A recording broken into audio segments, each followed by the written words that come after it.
Bonjour Amélie de Montchalin. Bonjour. On va revenir avec vous évidemment sur les questions du budget, question qui vous occupe beaucoup en ce moment. L'examen se poursuit à l'Assemblée. On va essayer d'y voir clair avec vous ce matin parce que c'est vrai qu'il y a eu beaucoup de votes. On doit bien reconnaître qu'il y en a un peu dans tous les sens. Donc on va essayer de ranger un petit peu tout cela. Avant d'en parler, Shein d'abord, c'est l'actualité de ces derniers jours. Le gouvernement a entamé un bras de fer avec la plateforme chinoise. Hier, vous étiez à l'aéroport de Roissy-Charles de Gaulle, près de Paris. Vaste opération de contrôle de colis.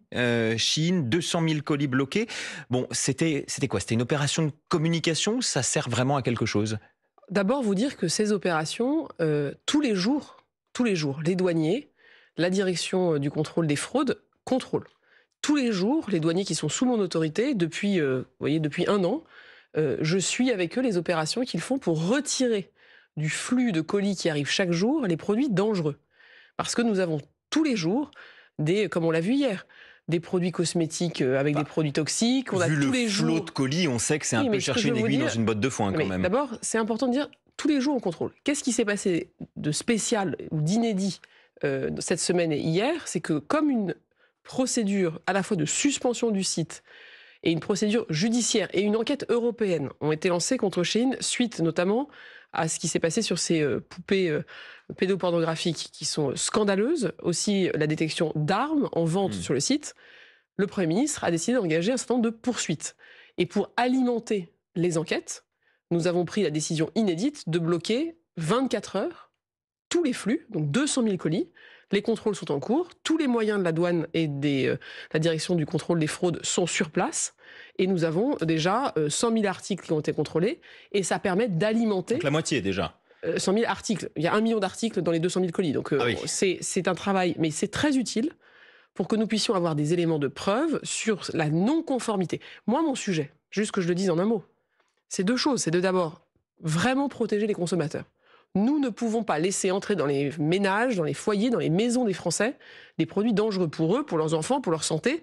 Je pense que tout le monde comprend bien l'importance. La deuxième chose... Concrètement, sur ces colis, sur ces 100 000 articles qui ont été contrôlés, est-ce que vous pouvez nous donner la proportion de produits dangereux, illicites ou non conformes? Est-ce que ça représente vraiment une somme importante de ces produits qui sont je ne peux pas vous dire actuellement, et ça sera un point qui sera fait ce soir par les ministres, par nous tous, parce que la procédure est judiciaire, donc je ne peux pas vous révéler ce qui se passe aujourd'hui. Ce que je peux vous dire, c'est que dans les contrôles que nous faisons tous les jours avec les douanes, 8 produits sur 10 hors textile ne sont pas conformes. Ils ne sont pas conformes en sécurité, ils ne sont pas conformes en qualité, ils ne sont pas conformes en normes, ils ne sont pas conformes en valorisation. Bref, on est face à quand même un respect des normes qui n'est pas garanti. Donc, et vous ne découvrez pas le problème? Mais bien sûr que non. Donc, qu'est-ce qu'on a fait depuis 1 an? D'abord, on a mis des amendes. Une amende inédite. C'était il y a à peu près 15 jours. Ça a peu de conséquences pour le moment. Ensuite, on a créé une coalition européenne. Parce que nous, France, on a évidemment un État qui est puissant. On n'est pas du tout impuissant. Parce que certains vous disent, c'est bon, les algorithmes ont gagné. Non, l'État est là. L'État fait appliquer ses règles. Donc on a créé une coalition européenne. J'ai proposé dans le budget une taxe sur les petits colis pour que les contrôles que vous imaginez demandent beaucoup de moyens soient financés par les plateformes et pas par les contribuables français. Et nous avons réformé toute la pratique des douanes européennes pour qu'il y ait une réforme d'ampleur à l'initiative de la France. Et vous savez, quand est-ce qu'on a lancé ce combat? Pendant la présidence française du Conseil de l'Union européenne en 2022. Quand on a lancé le sujet, et je finirai là, moi-même, dans certains cercles, le président de la République à l'époque, tout le monde se demandait pourquoi on avait un sujet sur ces plateformes. Personne ne voyait le problème. Le problème, il est double. C'est à la fois la protection des consommateurs, mais c'est aussi la protection de notre économie. Ce sont des enjeux de souveraineté. Il y a un côté protectionnisme que vous assumez? C'est pas du protectionnisme parce qu'on se refermerait, mais on va pas se laisser submerger. Protectionnisme, ça veut dire protéger. Protéger les consommateurs, protéger l'économie. Qu'il y ait du commerce, il n'y a pas de problème. Mais du commerce qui respecte nos règles, qui respecte nos normes, qui respecte nos principes, qui respecte nos valeurs.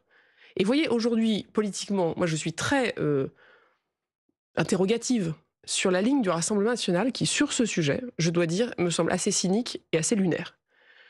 Monsieur Bardella et ses amis, au fond, quand vous les écoutez, trouvent qu'aujourd'hui c'est gênant que nous bloquions le flux parce qu'il vaudrait mieux que les Français puissent avoir leur colis à temps.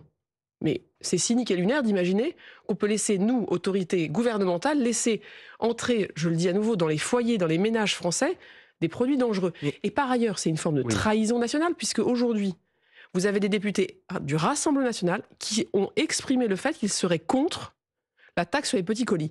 Alors quand on dit qu'on a la préférence nationale au cœur, ce qui est le discours du Rassemblement national... Peut-être que ça pénalise sans doute le pouvoir d'achat.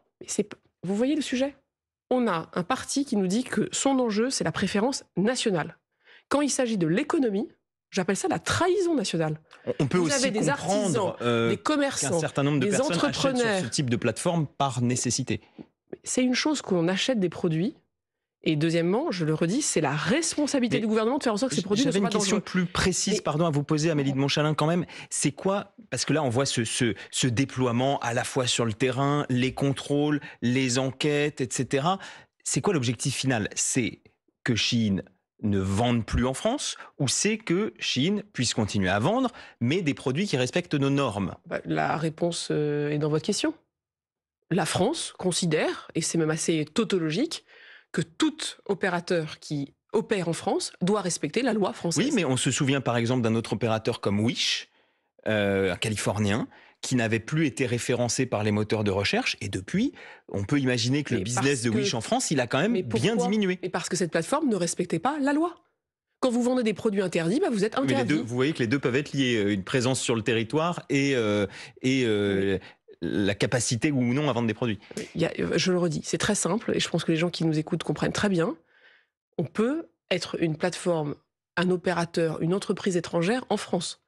Mais quand on est en France, on respecte la loi française. Et la deuxième chose, c'est que quand on est en France, on joue aussi les règles de la concurrence française. Et moi, mon objectif, à nouveau, c'est que nos artisans, nos commerçants, nos petites industries qui fabriquent des produits, respectent nos normes, sont présents sur le territoire, ne soient pas face à une concurrence qui est une submersion, qui est du dumping, qui ne respecte pas les lois et les valeurs. Le Far West numérique ne peut pas être un Far West. Et nous, ce qu'on montre, et c'est pas qu'une démonstration, c'est une action, c'est que nous ne sommes pas impuissants et que les algorithmes ne vont pas prendre le pas sur la loi. Est-ce que c'est un message que vous allez adresser au patron de Shein? Il a demandé explicitement à être reçu par le gouvernement. Il a adressé une lettre à votre collègue Serge Papin. Est-ce que vous allez le recevoir? Est-ce que vous allez parler avec lui? Est-ce qu'il ne fallait pas tout simplement aussi le recevoir jusqu'alors? On est dans une procédure qui est à la fois de suspension du site, une procédure judiciaire et une procédure européenne. Donc d'abord, on va faire les choses en respectant les procédures. Donc pas pour le moment, vous n'allez pas le recevoir. Les gens qui veulent nous recevoir, vous savez, on reçoit plein de monde. Aujourd'hui, je pense qu'on est plutôt dans la caractérisation des infractions. Les échanges auront lieu quand ils auront lieu. Mais pas maintenant. On n'est pas en train de négocier. On est en train de faire appliquer la loi. Donc moi, je ne recevrai personne dans mon bureau pour négocier. Par contre, à un moment donné, les administrations s'assureront que la loi est respectée. Et à ce moment-là, mais il faut vraiment dire aux Français, nous ne sommes pas en guerre contre tel ou tel opérateur, nous ne sommes pas en guerre contre eux d'ailleurs. Nous sommes là pour protéger les Français. Je vais vous donner un exemple très simple. Il y a de plus en plus d'incendies aujourd'hui, d'incendies domestiques, nous disent les pompiers, parce que les grille-pains, les air-fryers, les sèche-cheveux prennent feu. Parce qu'ils ont été importés et ils ont été fabriqués avec des conditions qui ne sont pas ce qu'on impose nous-mêmes à nos producteurs pour éviter les incendies. Bon, est-ce qu'on se dit finalement les incendies c'est pas grave et on laisse entrer ces produits? Non, on n'arrive pas à faire appliquer nos règles. Non, ça met en danger les Français. Donc nous, les douaniers, la DGCCRF, la Direction générale de répression des fraudes, nous contrôlons tous les jours, nous sortons du flux beaucoup de choses tous les jours. Et donc on va continuer à appliquer la loi. J'aimerais bien quand même comprendre. Si Shein ne respecte pas ne répond pas en tout cas aux demandes que vous formulez, est-ce qu'il existe une possibilité ou que le site soit fermé carrément ou à minima qu'il ne soit plus référencé sur les grands moteurs de recherche? Vous entendez ce que vous dites? Si on ne respecte pas la loi, est-ce qu'on est faible? Non, quand on ne respecte pas la loi, il y a des procédures. Donc vous assumez de dire potentiellement demain les personnes qui achètent sur Shein en France auront ou ne pourront plus le faire ou auront plus de mal à le faire? Si le Premier ministre lance une procédure de suspension, une enquête judiciaire et une enquête européenne, c'est pas pour bouger les bras. C'est pas pour faire du mouvement. Et d'ailleurs, on pourrait le faire sans avoir les moyens de faire appliquer nos lois. Et les lois sont bien écrites. Donc, il y a une procédure contradictoire. Y compris sans en passer par un stade européen? Ça ne doit pas se faire au niveau européen, tout ça? Les lois sont bien écrites. Et heureusement. Quand vous vendez des poupées pédopornographiques et que vous vendez des armes interdites sur un site internet, heureusement que la loi a encore force de droit. Donc, les choses sont en cours. Il y a une procédure. Je ne peux pas tout vous dire ce matin, puisque c'est le principe d'une procédure, c'est qu'il y a des étapes. Mais ce que je peux vous dire, c'est que dans le cadre de cette procédure, les douaniers et les agents du ministère de l'économie et des finances et tous les agents de la gendarmerie, des tribunaux sont mobilisés pour que la loi s'applique. Est-ce que vous pensez que la France, le gouvernement français, peut être appuyé, aidé par l'Union européenne, par ses partenaires européens dans cette bataille non seulement, Chine. Je le pense... On voit que les amendes qui jusqu'ici ont été infligées n'ont pas véritablement eu de conséquences. Qu'est-ce que vous pouvez espérer de nos partenaires européens? Non seulement je pense qu'on peut être soutenu, mais surtout je peux vous en donner la preuve. Depuis 1 an, nous avons créé une coalition. La taxe de 2 € par article qui est dans le projet de loi de finances, elle est aussi dans le budget des Belges, des Pays-Bas, du Luxembourg. Nous avons collectivement annoncé que cette taxe serait mise en œuvre dans toute l'Europe au 1er novembre. Nous avons travaillé pour que le 1er janvier 2028, il y ait des droits de douane sur tous ces produits. Certains, d'ailleurs parlementaires, je pense à Olivia Grégoire, sont en train, et dans tous les parlements européens, 2028, c'est dans 3 ans. Exactement, de mettre des injonctions à ce que nous accélérerions ce calendrier. Donc, moi, je ne suis pas en train de vous dire, voyez, je viens vous parler parce qu'il se passe des choses. Cette Ça taxe fait qui 1 est à an qu'on 2 est €, mobilisé. il faut l'augmenter? C'est ce que préconisent certains. Aujourd'hui, c'est 2 € par article qui est proposé. C'est un seuil que nous avons qui a été défini au niveau européen de manière homogène, qui sera appliqué dans toute l'Europe le 1er novembre et par anticipation en France et dans quelques pays voisins, parce que ces pays, vous avez en tête que Pays-Bas, Belgique et France, on reçoit plus des 3/4 des colis en Europe. Donc c'est très important qu'on l'applique nous-mêmes le plus rapidement possible, parce que sinon c'est une submersion à la fois dangereuse pour les Européens, mais aussi une submersion dangereuse pour notre économie. Je le redis parce que il faut qu'on ait bien en tête que c'est aussi derrière nos commerces et nos industries qui sont en danger. Justement, Amélie de Montchalin, vous parliez des produits, les air fryers, les sèche-cheveux, etc. Vous avez un peu exclu l'aspect textile. De fait, beaucoup de commerces textiles, y compris d'industrie textile d'ailleurs, surtout s'inquiètent des conséquences, et on les voit d'ailleurs déjà dans nos centres-villes, de l'arrivée de Chine et de sa montée en puissance. Est-ce que sur ce sujet, en revanche, là, il n'y a plus grand-chose à faire? On ne va pas refaire tous les rayons numériques de Chine. Mais ce qui est certain... Le textile, c'est quand même le rayon de Chine. Hein, donc Ce qui est certain, c'est qu'il faut qu'on ait une approche qui soit à nouveau celle de nos principes. Qu'est-ce qui respecte la loi? Qu'est-ce qui respecte nos normes? Qu'est-ce qui respecte nos procédures douanières? Non, mais là-dessus, la bataille, elle est perdue sur le textile, en l'espèce. Je ne pense pas qu'elle soit perdue. À nouveau, on a aussi le nombre d'emplois a vraiment décru. On a aussi vu des choses intéressantes dans les colis. Que ce soit envoyé en direct à des citoyens, il y a une procédure. Si c'est pour faire de la revente sur les marchés, sur ensuite des plateformes françaises, là ça s'appelle de l'importation. Et on a vu dans le flux hier de colis avec Serge Papin en ouvrant, qu'on voit que se glisse dans ce flux qui est censé être un flux pour alimenter des particuliers, aussi un flux qui est en fait un flux d'importation. Et ça doit être durement et sévèrement réprimé, parce que là aussi c'est de la concurrence déloyale. Vous restez avec nous, Amélie de Montchalin. On va parler d'un autre sujet qui vous occupe beaucoup en ce moment, le budget. Juste après l'essentiel de l'actualité en 1 minute, il est 9h moins le quart. Voici Manon Lombard-Brunel. La Philharmonie de Paris condamne ce matin de graves incidents en réaction après ce concert de l'orchestre d'Israël. Hier soir, il a été perturbé. Des spectateurs ont plusieurs fois tenté d'interrompre la représentation. 2 fois avec des fumigènes. D'autres personnes se sont interposées et des affrontements ont éclaté. Nous avons assuré l'ensemble de nos missions. Voilà ce que dit ce matin sur France Info la directrice du Louvre. Première interview de Laurence Descartes depuis le cambriolage du musée. Elle réagissait notamment à ce rapport très critique publié hier par la Cour des comptes. Il pointe une négligence de la sécurité au profit de l'attractivité de l'établissement. Le ministre de l'Intérieur saisi par la défenseur des droits. À l'issue de son enquête, elle fait état de multiples manquements dans l'interpellation de Michel Zecler. Ce producteur de musique noire avait été roué de coups par des policiers. C'était en novembre 2020. Le tout avait été filmé et diffusé sur les réseaux sociaux. Et puis l'homme le plus riche du monde va devenir encore plus riche. Les actionnaires de Tesla ont adopté hier un nouveau plan de rémunération de son patron Elon Musk. Package de 1 000 milliards de dollars que le dirigeant américain pourrait toucher s'il respecte ses objectifs sur 10 ans. France Info. Le 8h30 France Info, Adrien Beck, Mathilde Siraud. Merci d'écouter France Info. Nous sommes toujours avec la ministre de l'Action et des Comptes Publics, Amélie de Montchalin. Alors venons-en bien sûr à l'examen de ce budget. Ça vous occupe quasiment nuit et jour en ce moment. On va essayer de comprendre avec vous concrètement où est-ce qu'on en est. Parce qu'on vous entend, vous et les autres membres du gouvernement, vanter cet esprit de compromis. Le Premier ministre lui-même s'en félicite. Mais concrètement, on a plutôt l'impression jusqu'à maintenant que Les députés se font plaisir. On vote l'amendement, on vote la taxe qui va bien par rapport à son électorat, mais à la fin, la copie sera illisible et ne conviendra à personne. C'est quand même un risque que vous partagez, non ? Alors, d'abord, je tiens à dire une chose très importante, c'est que ce que nous faisons est la seule voie possible pour le pays. Nous avons renoncé au 49.3, qui était une procédure qui, on le savait, n'amenait pas justement à pouvoir assurer la stabilité, ni politique, ni économique. Et nous avons engagé, sous l'autorité du Premier ministre et avec de très nombreux députés, si vous regardez l'hémicycle est quasiment plein, depuis maintenant 10 jours, de députés qui font au fond leur travail. Leur travail, c'est de faire des propositions, de faire des amendements et d'essayer d'améliorer ce qui est un projet du gouvernement qui est en débat.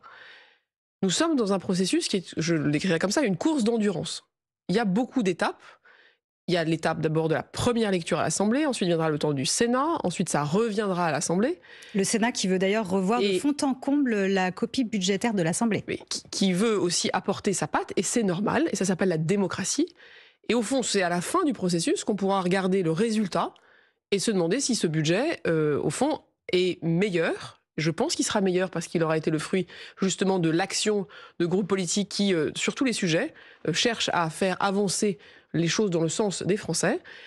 Et une fois à ce moment-là, se posera le choix de se décider est-ce qu'on fait ça ou est-ce que du coup on en reste au budget de 2025. Ce qui est très intéressant quand même, c'est que politiquement, vous avez deux types d'acteurs aujourd'hui dans l'hémicycle. Vous avez ce que j'appelle les artisans du compromis. Ce sont des députés qui ne sont pas d'accord entre eux. Beaucoup d'ailleurs se sont opposés aux élections et continueront de s'opposer d'ailleurs à la présidentielle ou ailleurs. Mais ils veulent servir les Français maintenant et jusqu'à la présidentielle. Ils se disent que leur responsabilité collective, c'est d'assurer que le pays puisse tourner jusqu'à la présidentielle. Et donc puis vous avez le centre, les Républicains, le Parti socialiste, pour résumer. Ce que j'appelle les partis de gouvernement, des partis qui ont eu des responsabilités, qui aspirent à en avoir de nouveaux et qui, devant les Français, veulent trouver ce compromis. Et puis vous avez deux forces qui sont déjà dans la présidentielle, qui sont déjà dans, au fond, un autre projet politique. Le RN et la France Insoumise. Vous avez les Insoumis d'un côté qui, eux, on l'entend tous les jours, veulent la destitution du président de la République. Et donc ce budget n'est qu'une péripétie, au fond, pour eux, pour arriver à cet objectif. Donc bordéliser les débats est pour eux clairement une méthode. Et puis vous avez le Rassemblement national de l'autre côté, qui se sert, au fond... Et Jordan Bardella lit son livre au théâtre et parfois les députés du Rassemblement national, quand vous les regardez, ils sont un peu au théâtre. Après tout ça, c'est aussi de l'opposition, enfin c'est de la politique. Les députés du Rassemblement national, ils sont aussi parfois dans des votes qui sont surtout empreints d'incohérence. Pas le fonctionnement de l'Assemblée. Moi, j'entends Jordan Bardella, vous voyez, faire des discours aux entrepreneurs en leur expliquant qu'il va être là pour eux. Puis moi, je vois les députés du Rassemblement national voter des taxes à 25, 26 milliards d'euros, taxes que je ne peux d'ailleurs pas moi-même inclure dans les chiffrages du budget. Tellement ce sont des taxes inconstitutionnelles qui ne peuvent pas s'appliquer et qui sont contraires au droit. Donc on a des gens qui veulent, au fond, travailler pour les Français aujourd'hui, et puis d'autres qui sont dans un autre calendrier, c'est la présidentielle. Elle va arriver, la présidentielle. Mais il nous semble que notre responsabilité, et nous de gouvernement, a fortiori, c'est de permettre ce compromis pour que les Français aient un budget le 1er janvier 2026. La présidentielle, c'est dans 18 mois. Et donc on aura largement le temps d'avoir des débats à ce moment-là. Nous, on cherche des compromis d'action maintenant. Amélie de Montchalin, et on le fait avec méthode. Quand même, si on revient sur le budget, sur le fond, avec tout ce qui a été voté, c'est certaines hausses de fiscalité, certains aménagements, etc. On redoutait un budget créature de Frankenstein. On n'est pas un peu face à ça quand même? Moi, je voudrais tordre le cou à cette idée. Parce que il a une cohérence, le budget. Mais quand on dit Frankenstein, ceux qui le disent pour que surtout ça ne soit jamais voté. Qui fait peur aux Français avec ça? Ceux qui pensent qu'il vaudrait mieux qu'il n'y ait rien, qu'au fond on retourne aux urnes, c'est leur projet, ou que le président de la République parte. C'est leur projet, ce n'est pas le nôtre. Ce que vous me dites, c'est que à la fin du processus, ce n'est pas incohérent qu'il y ait des modifications. Ce n'est pas incohérent. Je vais vous donner un certain nombre de choses qui ont déjà été votées. On est à un moment très partiel. On a fait à peu près un tiers du travail sur les recettes de l'État. Il en reste encore toutes les autres recettes et les dépenses. Et sur le budget de la sécurité sociale, on a fait à peu près la moitié des recettes. Il y aura d'ailleurs un vote important ce week-end pour que puissent être débattues les questions d'hôpital, les questions de prévention, les questions de retraite. Ce vote de ce week-end, c'est un vote d'étape, c'est un vote important. Les députés, vous voyez bien, il faut qu'on puisse continuer ce travail. Pourquoi j'appelle pas ça Frankenstein? Dans ce qui a été voté, je vous donne des exemples, il y a à peu près 3 milliards de baisse d'impôts sur les PME. Ça sera dans le débat. Qu'est-ce qu'on va en faire le Sénat? Comment ça va revenir? Il y a aussi à peu près 4 milliards d'euros d'impôts en moins sur les ménages. Il y a 3 milliards d'impôts en plus sur les multinationales. Il y a un paquet de mesures pour les ménages les plus fortunés qui est un tout petit peu supérieur à ce qu'était l'ISF de François Hollande. Tout ça, c'est ce qui est discuté et débattu aujourd'hui. Est-ce que je peux en faire un bilan aujourd'hui? Je ne peux pas en faire un bilan aujourd'hui, on n'est pas au bout du processus. Non, néanmoins, ceux qui vous parlent d'un budget Frankenstein sont ceux qui pensent qu'il vaudrait mieux que les députés ne travaillent pas, que nous en arrivions à un autre projet. Et moi, je pense que quand un budget est débattu, il est meilleur. Le projet du gouvernement est actuellement en train d'être transformé. À la fin, ce sera plus notre budget, ce sera celui du Parlement et j'espère de la nation. Justement, un moment important bientôt, ça va être l'examen de cette suspension de la réforme des retraites, comme vous le savez. Et hier, il y avait une mobilisation dans tout le pays des syndicats et des associations de retraités qui étaient dans la rue et qui dénoncent un acharnement en fait du gouvernement, les ciblant. Je vous propose d'écouter Alain qui était dans la rue hier. Il ne faut pas qu'on tombe malade. Maintenant, en plus, on va rester une année blanche sans augmentation. On fait une politique vraiment pour les riches et au détriment des gens beaucoup plus pauvres, les retraités, entre autres. Alors, est-ce que vous considérez que cette mobilisation est justifiée? Vous comprenez cette mobilisation au moment où, justement, parfois on met en décalage le niveau de vie des actifs et celui des retraités? D'abord, ce que j'entends, et je pense que c'est pour nous une très grande vigilance à avoir, c'est que ce budget ne doit pas amener à ce que les Français s'opposent les uns aux autres. Moi, je ne suis absolument pas partisane de la guerre des générations, où, vous voyez, qu'on mette au pilori qui les retraités, qui d'autres Français. Boomers, comme le disait François Bayrou. C'est la première chose. Ensuite, ce que dit Alain, je crois, dans votre reportage, c'est qu'il y a des inquiétudes. Et le Premier ministre, vendredi dernier, écoutant à la fois les débats et les Français, a dit son attachement à ce que notamment les petites retraites ne soient pas gelées. Et donc, c'est un élément que le gouvernement, écoutant... C'est quoi une petite retraite? C'est ensuite les débats qu'il y aura. Il y a des amendements très nombreux. Il y avait eu des débats l'année dernière. À vos yeux, c'est plutôt 1 500, 2 000 euros, 1 008? L'attachement du Premier ministre, c'est de dire les amendements sur le dégel des retraites sont des amendements que le gouvernement regardera avec si on écoute certains partis, il n'y a pas de petite retraite. Non mais le Premier ministre a parlé des amendements sur le gel des retraites en disant qu'on était très ouvert au débat. Et puis surtout, ce que je veux dire, c'est que c'est aussi ce que dit Alain. On parle beaucoup des enjeux d'âge, mais voyez bien que le sujet, c'est les enjeux de revenus. Pour moi, ce qui compte plus, c'est le revenu que l'âge. Beaucoup des débats qu'on a aujourd'hui dans l'hémicycle, c'est de regarder justement plutôt comment on fait un système peut-être progressif, peut-être plus compréhensible aussi pour tous. Et donc ces inquiétudes, on les a à la fois entendues. Le Premier ministre, d'ailleurs, dans l'œuvre de compromis que nous proposons, a montré que dans la copie initiale, il y avait des choses que le gouvernement était tout à fait prêt à accompagner si les parlementaires voulaient les faire évoluer. Et donc, mais je le redis, ce budget ne peut pas être pris comme prétexte pour que nous opposions ou que les Français se retrouvent à être opposés les uns aux autres. C'est normal que ce soit une hausse de la CSG sur les produits financiers qui paye par exemple la suspension de la réforme des retraites? Alors, c'est pas ce qui a été débattu. Sur la CSG patrimoine dont vous me parlez, j'ai pris la parole pour dire aux députés la chose suivante. On a proposé des économies. Certaines, manifestement, ne reçoivent pas de majorité. Nous pouvons, nous, gouvernement, quand même être assez inquiets à la fin d'avoir un budget de la sécurité sociale qui apporte un énorme déficit, qui serait aussi un danger pour la santé, pour les retraites des Français. Il n'y a pas effectivement dans ce sujet que le sujet de la retraite. Et donc, ce que j'ai dit et qui a permis de faire avancer le débat, c'est que nous n'avions pas décidé, nous, gouvernement, et c'est d'ailleurs pas notre pouvoir, quel était le niveau de fiscalité qui permettrait d'atteindre un déficit moins important, mais qu'il était utile que dans le débat, la CSG patrimoine puisse être débattue. Donc, que ça soit dans le texte. Et puis ensuite, entre le Sénat, l'Assemblée, les choses seront encore débattues. Ce qui est compliqué, au fond, vous voyez qu'il y a des sondages où on dit qu'il y a une forme de prime à la radicalité de ceux qui disent qu'ils s'opposent à tout. Et que vous faites référence au score très important du Rassemblement national en cas d'élection présidentielle. Oui, mais voyez, nous, autour de 35%. On est dans un processus où peut-être c'est un peu moins lisible aujourd'hui, mais parce qu'on essaie de rendre les choses lisibles au 1er janvier 2026. C'est sûr que si on était en campagne présidentielle, qu'on n'aurait pas à se soucier du quotidien et qu'on soit déjà sur, vous voyez, le monde d'après et les grandes idées de 2027, bah oui, on serait peut-être plus lisible, mais je pense que ça ne résoudrait pas les problèmes des Français, de vos auditeurs et de votre reportage d'aujourd'hui. C'est ça notre rôle, notre responsabilité, et je crois que c'est le seul chemin qui est le nôtre face aux Français désormais. Amélie de Montchalin, merci d'avoir été avec nous ce matin, ministre de l'Action et des Comptes Publics.